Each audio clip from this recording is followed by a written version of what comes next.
دين الأنبياء إنه الإسلام نور وضياء قسما بالله رب العالمين ما ارتضينا غير دين الله دين فهو دين الحق دين الأنبياء إنه الإسلام نور وضياء هذا الدر وهذه الكلم بمديح الهادي تنتظم ضاءت بالمختار ظلم وحلا في مولده النغم. Assalamu alaikum wa rahmatullahi wa barakatuh, and welcome to Finding Me in the ITV networks again for a second interview with my amazing young guest, the best of South Africans, with Ms. Naledi Chirba, Yako Iram Yusuf, and Aunt Atile Modise. And we had a dynamic discussion. I think we ended on a very powerful note in the previous interview where Naledi reminded us about the basic identity of whiteness, and that lies in black pain. So with that, I'd like to say thank you very much for being here and for giving me your time again. As you saw, the time is simply flying, and there's so many things we need to talk about. But more specifically, Yako, I want to come back to you here, and I start with you because in the previous one we started with the ladies.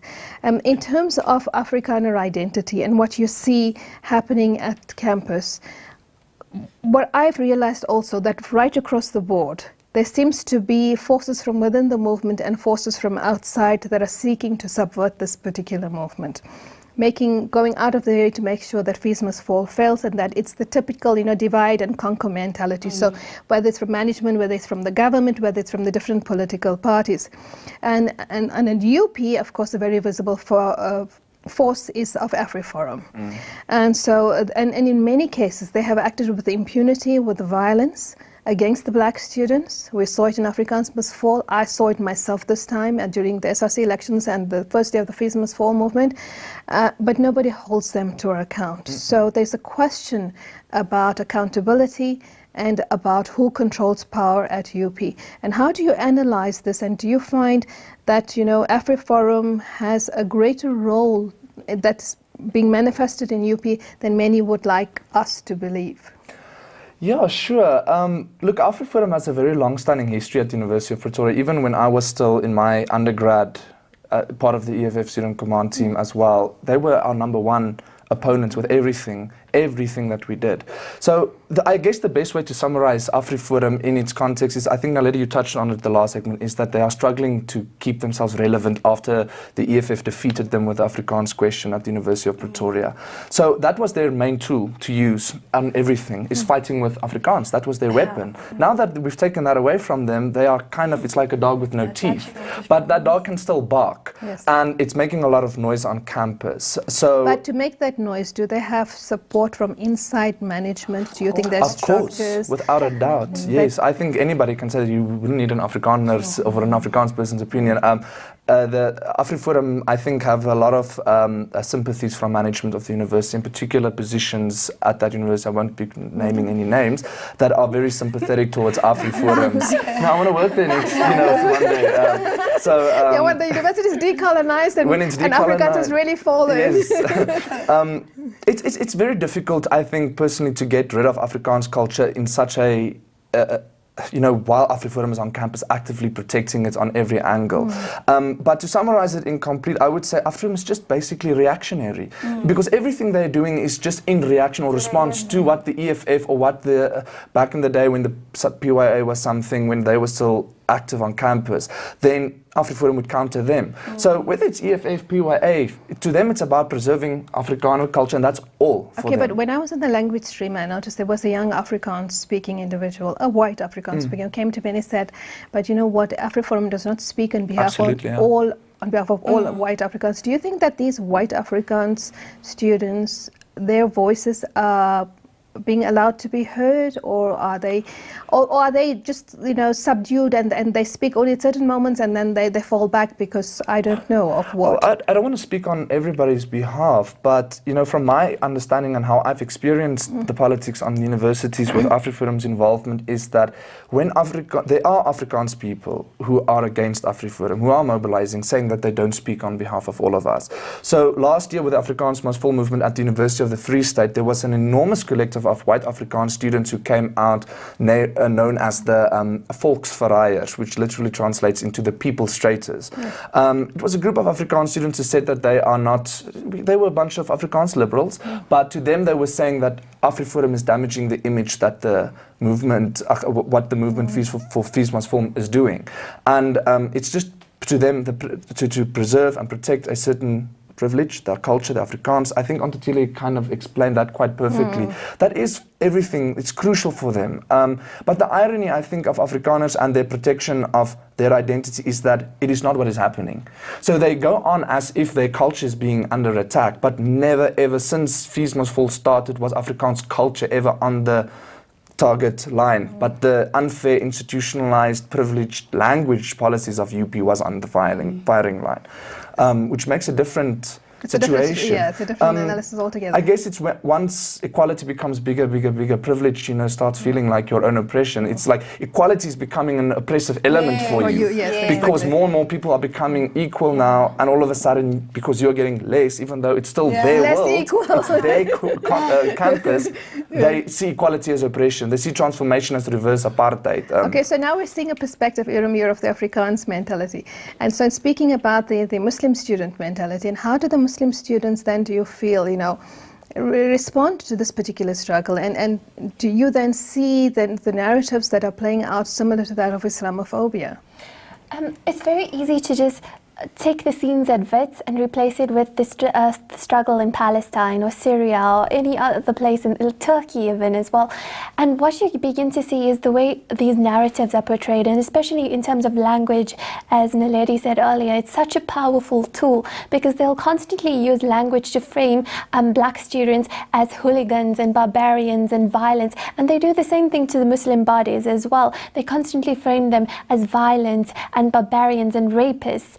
And you see, what happens is, in this notion of language that comes about in the two scenarios that are playing, they always come down to the idea that whiteness is the betterness, and whiteness is progressiveness, and whiteness protest, and when they sing and they dance, it's acceptable. But at the moment a black student does it, or a Muslim person speaks up against it, then suddenly even the simplest action that they perform is suddenly violent and chaotic, because it challenges their notion to exist. It challenges their humanity. The moment they try to claim humanity, suddenly they are they too below it, they too trample to actually have humanity given to them. So why do you think Muslim students have not come in their numbers to the protest, to the Fees Must Fall protest? They've assimilated into whiteness. They don't really realize that their privilege is because of the head start they've just gotten in the social hierarchies of apartheid. And so they need to step out of their privilege. They need to wake up and say, look, the black person is my brother, and I need to actually realize that what I have, Muslims love the saying, love the hadith of the Prophet, love for your brother what you love for yourself. They need to learn to love for the black person what they love for themselves. Otherwise, they're not true Muslims. What are they doing? They're just playing games.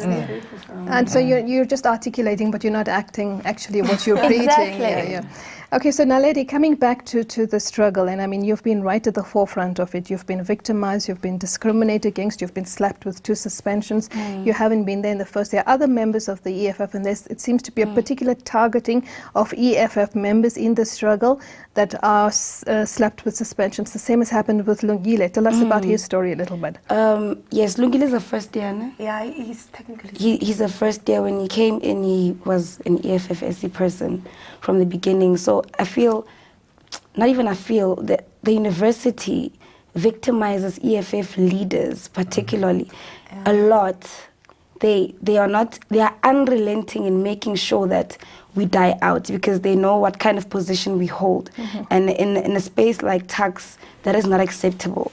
That is why it's a manifestation of fear for what the EFF represents. So they are dealing with us. They are getting rid of their own fear by getting rid of us. And they don't understand that right now what's happening in the country is inevitable. Whether I'm on campus or not, it's going to happen. And the first suspension was proof. I was not there, but Afrikaans still fell. Why? Because it's that time, it's that generation, whether you see our faces or not, There's nothing you can do to stop the revolution. I swear there isn't. You can delay it as it was in '94. But look at us now. Look at what's happening now. And they keep on victimizing the EFF. I think we even used to it now. When I got the second suspension, I didn't even call a lawyer. And I was like, they were like, Naledi, you're suspended. I was like, yeah, I am. I was expecting it. Guys, do you have lawyers? I was like, I need lawyers. Yeah. And then I wasn't even moved anymore because I know it's not because of what I did or what I am, whatever's happening. It's what because you of stand their for, fear. and what you stand for also. Yes, maybe. it's they are scared of what we are capable of doing to them. So if there's anyone who's suspended, it's them and not me. The EFF of UP is the PYA of VETS, and for UP, the stun grenades and the bullets, actually the suspensions and the expulsions that they use to enforce. But also, while you were talking, sorry, I'm coming to you now, Tatile, but just as you were saying that it's the manifestation of their fear, and why I think, and I'm particularly doing this on an Islamic channel, and I want the Muslim students and the Muslim parents to be aware of it, is the exact same narrative as how the Zionist forces of Israel are afraid of the Palestinian child, a child that throws rocks and stones at those tanks and the fourth most developed army in the world. Absolutely. But their fear of what that child represents. And so what this black body represents, what this particular political identity represents, is a huge manifestation. So it's again this imbalance of power, really speaking, but it's an absolute fear and it's containing you. Just to add on to what Naledi said, for example, if we work in groups of maybe 5 on campus, they're going to come following us. I remember we once went out for dinner. Yeah. It was me, Lungile, and Amla and Tuli. The security guards followed us to the restaurant because they actually thought we were plotting something. You cannot gather as more than 10 within campus wearing EFF beret. Sometimes if they see you come, if they see your times coming to a certain place, they lock the doors on you because you're wearing EFF. That fear is even irrational of us as the EFF. For example, Ulungile, during the one feast was first started, he was not there. Yeah, he was not there. He was sick. I remember calling him, Lungile, where are you? Where are you? You have to be here. He's like, I'm sick. I'm like, okay, it's fine. He was not there, but he's also suspended. He got a suspension letter. Amla as well. The police were literally hunting after Amla. I was there. I witnessed it. And Amla, I had to say, Amla, no, let's go. Let's pull back and go somewhere, stay somewhere safe. But he got a suspension letter, and it was not him. Basically, the students took charge of themselves and led themselves. It was not even us per se, but then the EFF got victimized because the university fears the EFF so much. It's like we're the biggest threat to whiteness. Oh, it's hectic. I remember during insourcing must fall, insourcing now. Yes. Outsourcing must fall. This police guy came to me and said, I'm here to arrest the pregnant lady and the tallest guy. That's all. So that was the tallest guy was Amla. And he's like, I support what you guys are doing, so I suggest you just vacate the space because I don't want to arrest you. You know. Oh my God. And I think that's actually very important. That's the stance the police should actually be taking. Yes. Especially now more than ever. Fathers. They are your brothers, your grandfathers. The police in Thailand did it when students were protesting. Yes, they got there and they put their weapons down and they joined in. Because this struggle is not about students. It's about community members. It's about pastors. It's about everyone. You know, fees falling is destabilizing capitalism, and capitalism is an enemy to everyone. So that's why this is not just for students, and that's not just about education, it's bigger. Yes, and that's why it's so violent. Okay, but we have to go to a break. When we come back, we're in the last segment. We'll see you after the break. بمديح الهادي تنتظم ضاءت بالمختار ظلم وحلا في مولده النغم بمديح الهادي تنتظم ضاءت بالمختار ظلم وحلا في مولده النغم. Assalamu alaikum wa rahmatullah, and welcome to the final segment of the second interview today on Finding Me on the ITV networks. And before we went into the break, Naledi and Tatile were speaking about the way in which the black person is manifests the fear of the whiteness, fear of the white person basically, and how it is then targeted. And Naledi, I think you want to add another very interesting anecdote to that. In the beginning of the year, when we are still fighting residences. Yes, it's a funding campaign of the EFFSC. Many students did not have residences, and that's because they are black and they're poor. So we decided it's our obligation to fight for them. Yeah. But on that particular day, we were not even fighting. We were literally going to the CSC to ask them, please give them res. So we went to their suitcases because they had nowhere to sleep. We put the suitcases outside the CSC and we sat down. We weren't like, it wasn't even a demonstration. We didn't see it as a demonstration or a different form of protest. And at that moment, when the university saw, okay, there's more than 5 berets sitting down, the whole university shut down. At that moment, we got SMSs, Merensky, the library, then vacates the university, it's shut down. It was so amazing and so crazy at the same time. And then 2 hours later, we got another email saying all the students that were not placed at RES have been placed. No, before that, there was also, we were kidnapped. Oh yeah, It was so. Okay, this looks like there's been so many memories. Yeah, we forget. So, you know, so crazy. So we went to the SHIP, the administrative building, to meet with the director of residence affairs. When you got, we were supposed to meet him. When you got there was bouncers everywhere, and they locked us within the building, and then they brought in bouncers. So we were like 4, and there were probably over 20 bouncers and security outside. There was also police. There was also an ambulance as well. So imagine 4 bodies We're within asking there. for residence. You know, that's why the parallels, I think, to Islamophobia are so powerful here. I mean, if you cannot see that, then it's Yes. certainly you must be blind. It's Yeah, this you're thing of right. that the black body is criminalized. So everything that you do when you come out of your cage, it's seen as a terrorist attack. For me, resisting is a terrorist attack. So after we went to the SHIP to request to meet with the director of residence affairs regarding residences, we got kidnapped. He left with the other back door apparently, and we sat in there for like an hour or so. And then the DSA came, the Department of Student Affairs came. They talked to us. After a few minutes. Only after a few minutes, they managed to open up a res. They opened up this other residence in Eben Nest. It's in Akadia though. But then it shows how these people have the power to make things happen. Yes. But in order for them to make things happen, we have to distract the system first. You have to create social Yes, disorder, isn't it? yes. And that's so unfair. Yes. Because it's so exhausting. I mean, before we started, you said to me, it's really exhausting. It is. Like I was saying, before we go disrupt class, before we do anything, we have to pump ourselves up. We So you're always saying psyching this yourself thing. up. We always said, didn't they say I was a savage? Because We it's pray, we do things we don't normally We burn do. impepo. We burn impepo. It's just a whole ritual of, because you know the person of the black people is a very it's not nice, because we are seeking humanness. Right now in this current world, we are not human. Yes. And you have to do undignified, inhuman acts in get order to human. claim your Yes, humanity. yes. It's like and, crazy. And it's what's crazy is the reaction, because every day we are subjected to inhuman acts by the world towards us, and those are not criminalized. The fact that the black child cannot go to school because of money, that's not criminalized. That's not a criminal offense. But the black child saying, okay, then if I don't get education, no one will, that's criminal. How is the reaction of seeking humanness criminal and not the one that That's dehumanizes amazing. you? Yeah. And another thing is that our seeking humanness is also complex in the fact that we're also seeking humanness that's not white.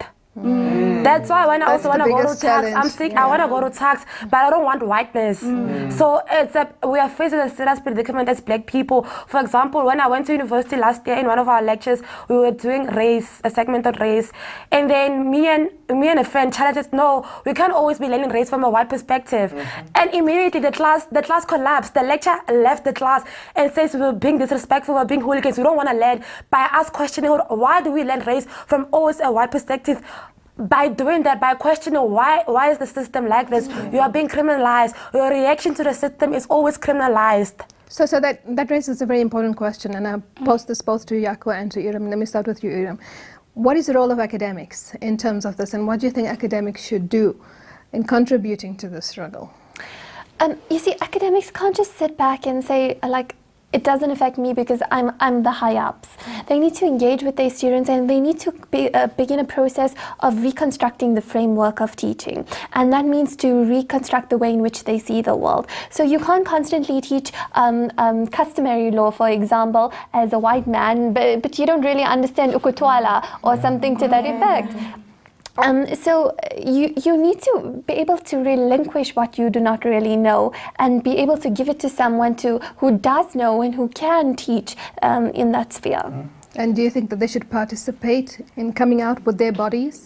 Oh no, definitely. Academics can't sit on the sidelines. They have to join us. They were parents, they are teachers, they were students at one stage. They should know the frustration that we feel constantly being in this open air prison of knowledge that cannot really benefit us because it cannot relate to us. So it's about sitting in the ivory tower. Yes. That's exactly what I was just going to say. If academics are constantly critiqued, that's the one grand critique that the academia gets. It's why white, it's elitist, and it's stuck up in their ivory tower. They don't want to come out of it. They just want to sit there and smoke pipes and look in mirrors and smoke, you know. That's not how it works. One of the things that irked me the most of the Fees Must Fall movement was, in particular, when you saw these lecturers, they are theorizing in class about mass protests and mobilization and Marxism and philosophy and politics, but none of them would ever put their own theory to practice in the streets, which is, to me, one of the biggest mistakes I can imagine possible for the Fees Must Fall movement.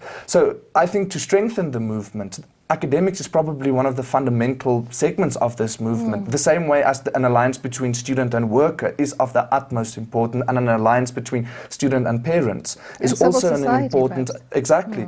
But academics in particular are in positions of authority. They are well entrenched within the institution that they are coming from. So these academics can literally come to a point where they could use their bodies to protect the students, as they did at Wits the day before, when all these academics came out and formed a human shield around the students who were being shot by the police. That's just one example of how academics can get involved, to use your academic knowledge. There was this one debate at Wits the other time about now the loss of class time. I asked myself, you complain about the loss of class time, but these lecturers are not providing themselves to these students who are protesting. If you are fighting for a decolonized education system as an academic, then why aren't you teaching decolonial work as we are fighting in the streets? It's possible. There are times where the students en masse, thousands of them, are sitting and just listening to their leaders speak. Academics can come and support there.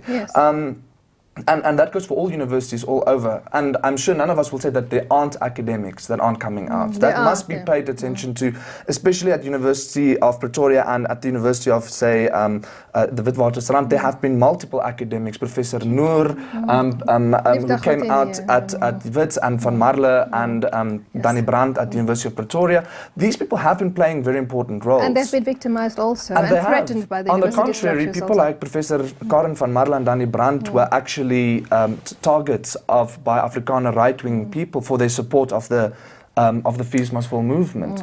You know, blood traitors and people's traitors are things that they themselves are during used to. Fees Must Fall as well. I remember Prof. Brandt was there. So remember Afriforum formed the chain like this. And the rugby formations. And Prof. Brandt tried mediating, and Afriforum people were like, sell out, you're selling your own people out.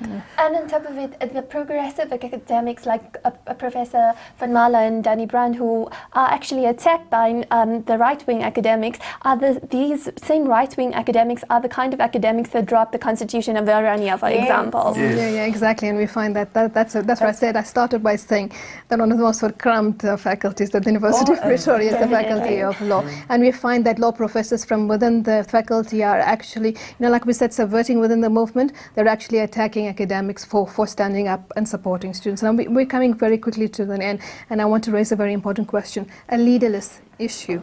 From the black community, from the white community, from the Muslim community, are we struggling with leaderlessness? There's no lack of leadership from the elders, and that's why they resent the youth for taking up the mantle.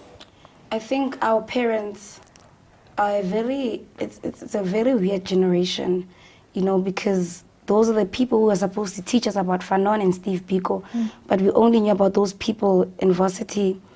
And in the same breath, those are the people who had the picket lines in 1976. So I don't know, I think it comes with black inferiority complex. I think when 1994 dawned on them, because they had such low self-esteem, they actually felt esteemed by the mediocre democracy they got.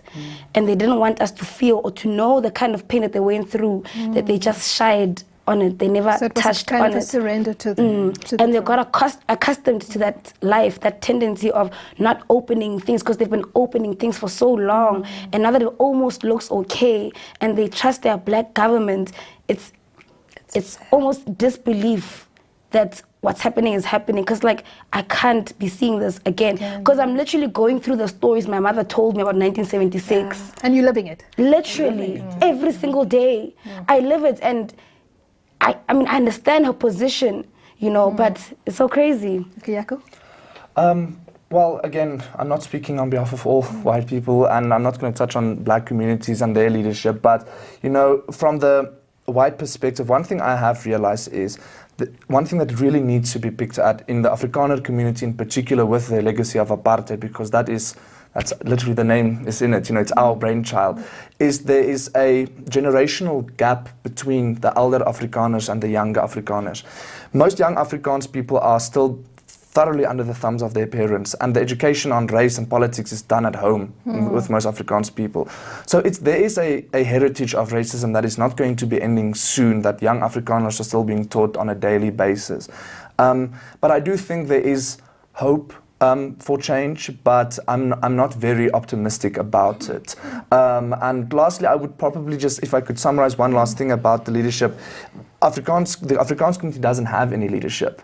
Not that I think it needs it, because it was being led for 600 years and they have been leading for 600 years, but there is no progressive leadership in the Afrikaner community today to radically say, guys, listen, we're steering towards the abyss. If we're going to continue on this nationalist route that we've been on for the past how many years, we are going to steer ourselves right into a war. Basically. Exactly. The Afrikaner community is facing a serious problem. And they are too arrogant and they are too privileged to even see it. And when it will happen, then they will cry discrimination and reverse apartheid.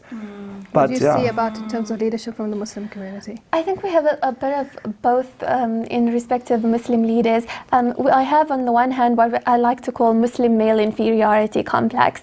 So because a lot of the time the Muslim males are the ones who preach, the ones who go out and say, okay, look, this is what you have to do and what you'd have to do. And they like to say that all Muslim women are doomed to hell. And the moment you don't dress appropriately or you participate in protests, suddenly you become immodest, and you even doomed further into the depths of hell. And then we have another case where they don't open themselves up to the actual problems that are facing South African communities, where they define themselves into this margin of what is happening around us, and they limit it to, okay, no, you just have to pay, you have to pay zakah, you have to go for Hajj, you have to fast in Ramadan, but they don't look into the deeper issues that surround us. They don't look into the oppression and the injustice, which are core principles of Islam. I mean, there's a surah that says, Allah hears the call of the woman who oppressed by her husband. Does he not hear the call of the oppressed people? It's with your own not despised because of his constant oppression of his people. Oppression is, and standing up for oppression is a core fundamental principle of Islam. Politics is a part of Islam. Islam is a political religion. If you look into it, we can't define ourselves according to only set principles.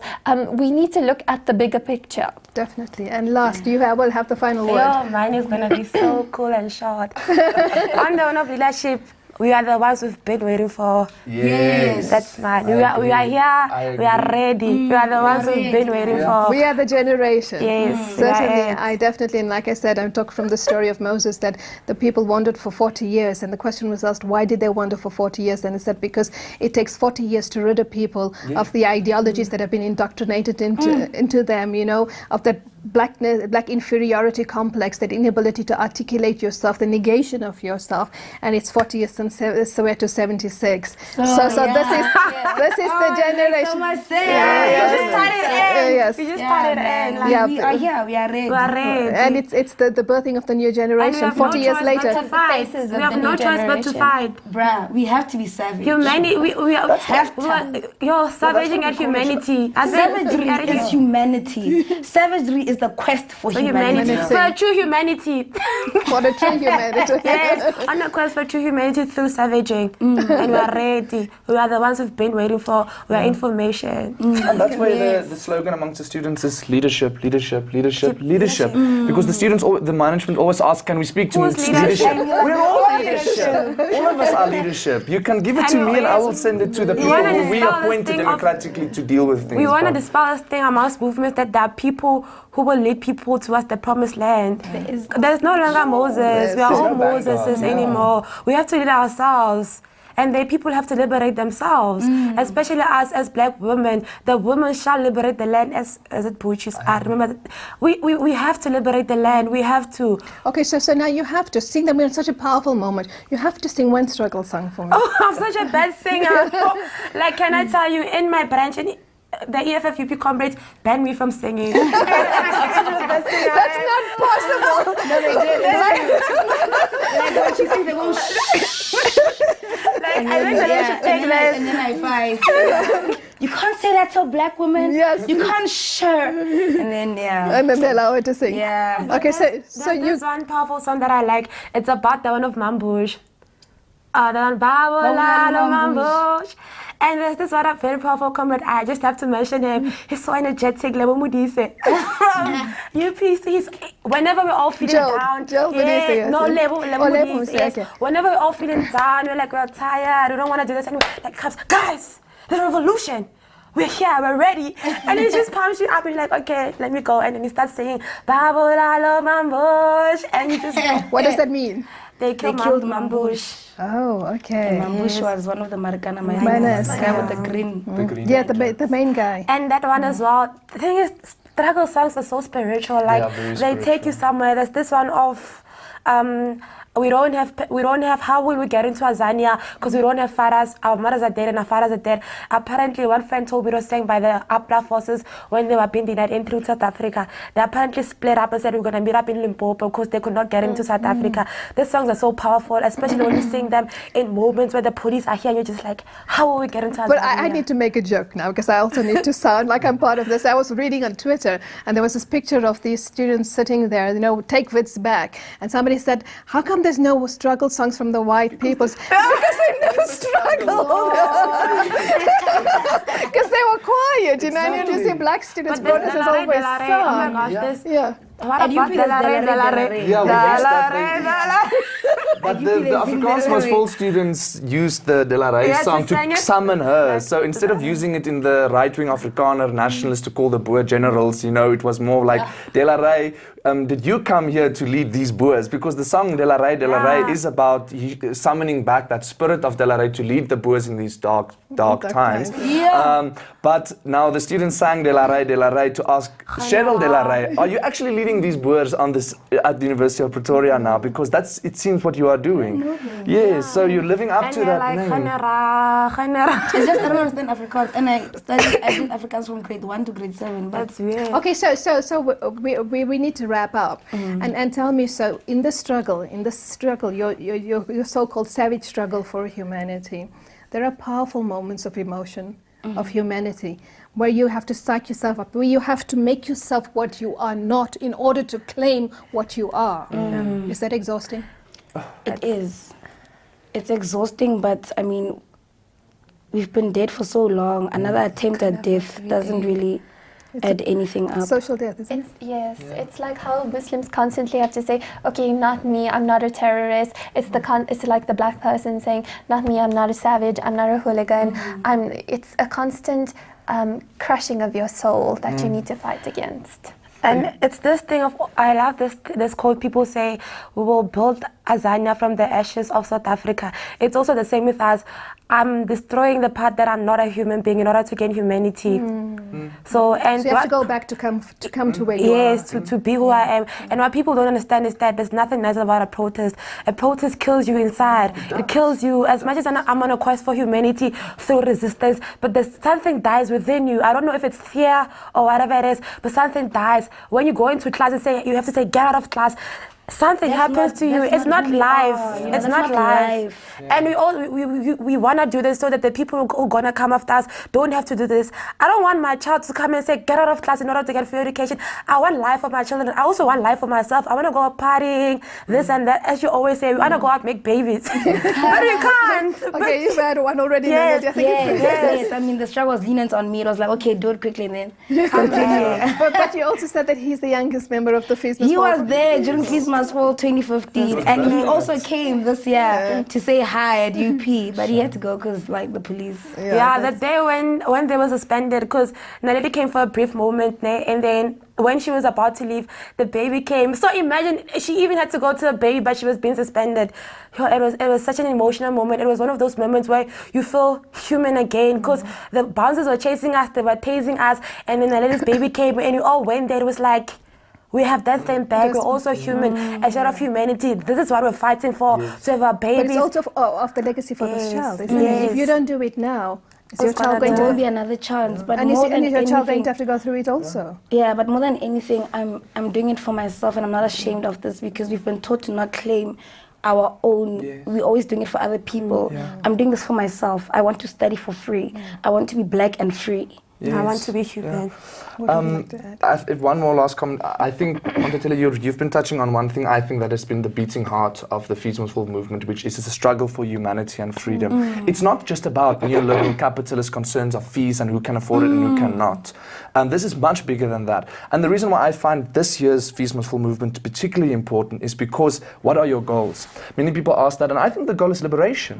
And from that liberation, what will come is, I think that's where what Paulo Freire will call the oppressor. The oppressed will be the ones who will liberate the oppressor. Yes. So that's why, as a person from the conquering class, as a white person from a settler society, that's my job in these movements. And that's, I think, where white people are. You need to understand that's your role. You are called for, if called for solidarity. And then you go, if called for. And when you do, you will fight with it. Because that's what Paulo Freire also said. For one to be able to dehumanize the black or the colonized subject as the white Western subjects did, you waste your humanity. Yes, that's the question. White people had to be void of humanity to be able to do such sick, cruel things in history.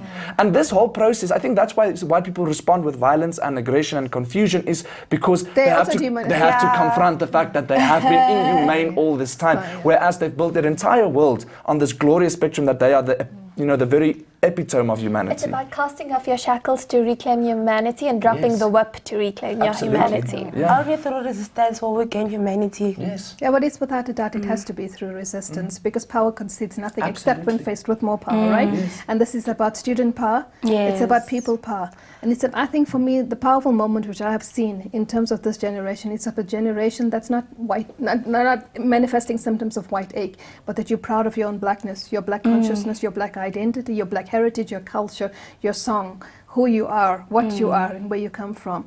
And there's a beautiful poem that says, recognize your past. Yes, our past is painful, and there is a lot of things that have hurt us from that past, but it is our past. We claim it back and we recognize the truth within it.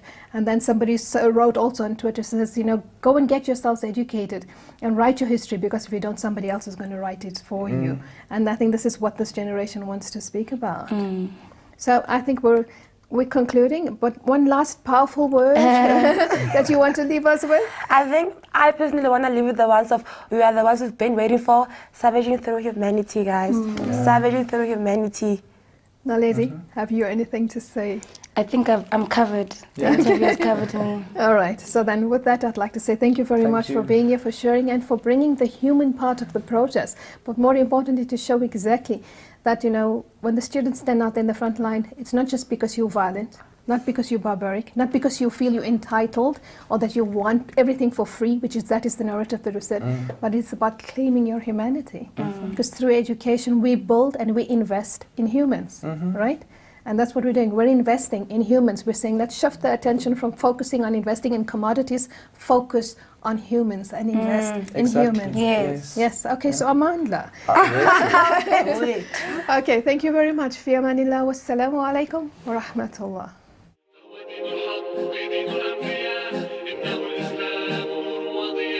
قسما بالله رب العالمين ما ارتضينا غير دين الله دين فهو دين الحق دين الأنبياء إنه الإسلام نور وضياء. هذا الدر وهذه الكلم بمديح الهادي تنتظم ضاءت